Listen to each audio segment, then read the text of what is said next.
গভীর সমুদ্র সৈকত অতিক্রম করে আমরা ইরান পয়েন্টের উদ্দেশ্যে রওনা দিচ্ছি।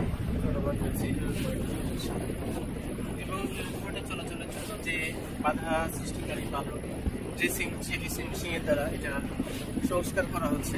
এটি বিজিবি নিয়ন্ত্রিত এই ড্রেসিং মেশিনগুলো, তাদের দ্বারা নিয়ন্ত্রিত দ্বারা এটা রাস্তাগুলো পরিষ্কার, রাস্তাগুলো চলমান।